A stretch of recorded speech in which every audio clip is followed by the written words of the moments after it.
Well, the Delta State Commissioner for Information, Mr. Charles Aniago, joins us from Asaba, the state capital, to tell us more about the Delta infrastructure development. Thank you for joining us on the program News Across Nigeria. What's your view about the various strides of the Governor Okowa administration, talking in terms of infrastructure development? Well, thank you very much. And let me start by appreciating the channels and indeed to other media houses in the country that have followed through the development strides in Delta in the past 6.5 years. And I want to let you know that the rationale behind Governor Okowa's objective of that is Governor Okowa's efforts in a number of sectors, really in the area of roads, in the area of hospitals, in an attempt to also build bridges, is because we believe that such development will also lead to some other very good actions in the state, i.e. it will help us to promote peace, and that we have achieved. Because once you develop a people by developing their environment, they're able to explore their own God-given potentials. And so when you have good road networks leading to linking up a number of communities, they are able to communicate with their people, their kids and kin. If you have produce in your farm, you can evacuate it to places where you are going to sell it, either in the market or some other secondary areas where such goods are to be traded. And then if you have good schools, like we are trying as much as possible to build in the state, you also have the children and pupils learning under the necessary congenial atmosphere. And so the main reason is that beyond beautifying our state and building the gross domestic product, and of course improving the standard of living of the people, the major reason is that in doing so, you are able to bring development and promote peace. And today, as we speak, we are enjoying that in Delta, and we are looking forward to much more in the weeks and days ahead. And that's why you see that we are concentrating more on indeed revamping a number of infrastructures, either in technical schools, in higher institutions, in secondary schools, number of roads, hospitals, trying to control flood, so that at the end of the day, our people live in much more livable environment than just operating for operating's sake. That's actually the rationale behind that, the governor's decision to invest so much in revamping a number of infrastructure across sectors.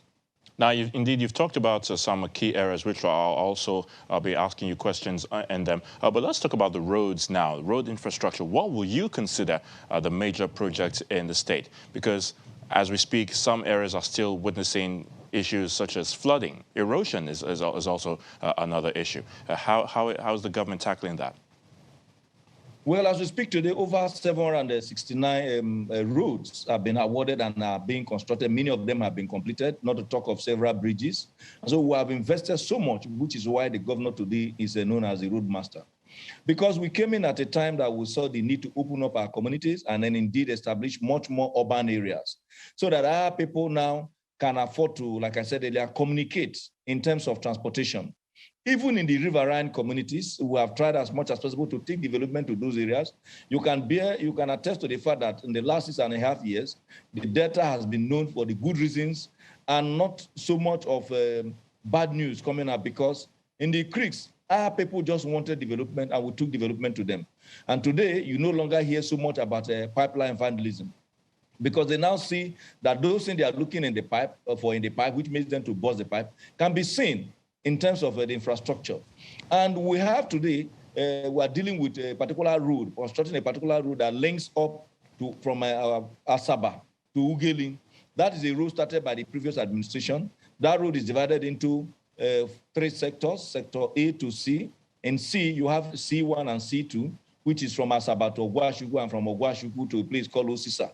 The previous administration was able to do a very good job between Osisa and somewhere before Ozoro. But from Ozoro up till Ughelli, we're not in the best of shape.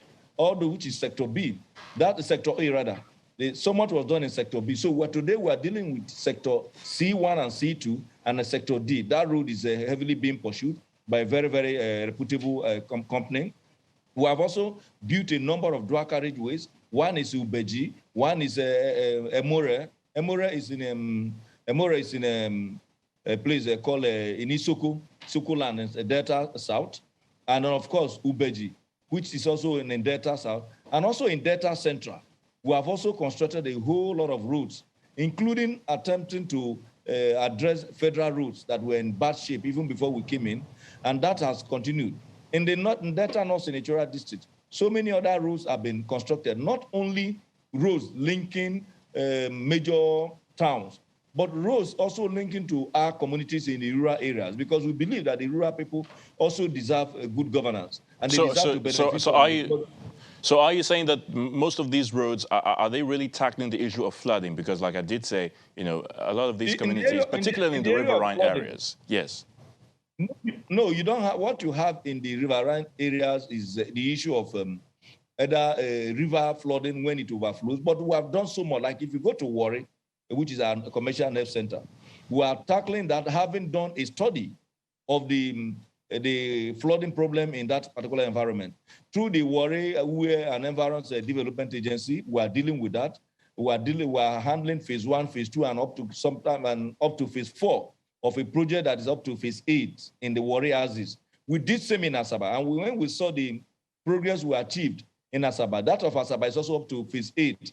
We have been able to tackle up to phase 6 of the flooding in Asaba. Today, you come to the Capital Territory, you are no longer threatened by the flood that used to be the case. And I'm sure your reporter, who have also done very well in terms of reporting the activities of the state, has been able to, in the past, show you or bring to your the viewing pleasure or possibly other displeasure of some of your viewers the state of flooding in Asaba. But today, that is no longer the case. When it rains, people move freely. Then when you go to the coastal communities, like you said, we have constructed roads in places like Burutu, places like Ogrenkoko. All these are areas that are in the creeks, in the riverine communities, because we believe that they also deserve good roads. The situation where it was said in the past that the terrain was too difficult to develop and as such, it became an anathema to even build roads in those areas. Governor Kowa came and said, no, you cannot go and tap the resources that exist in these areas and not take it to them. That even as it is desirable for you to develop the city centers or the urban centers in the upland, you must also take development to the creeks. And that, like I said, accounts for the peace that we have in Delta today. So we're tackling flooding and erosion issues in Delta head on. All right, so let's talk about security now, another critical area that is of great concern to the people of Delta State. How is the state actually implementing the ban on open grazing, which was recently passed into law?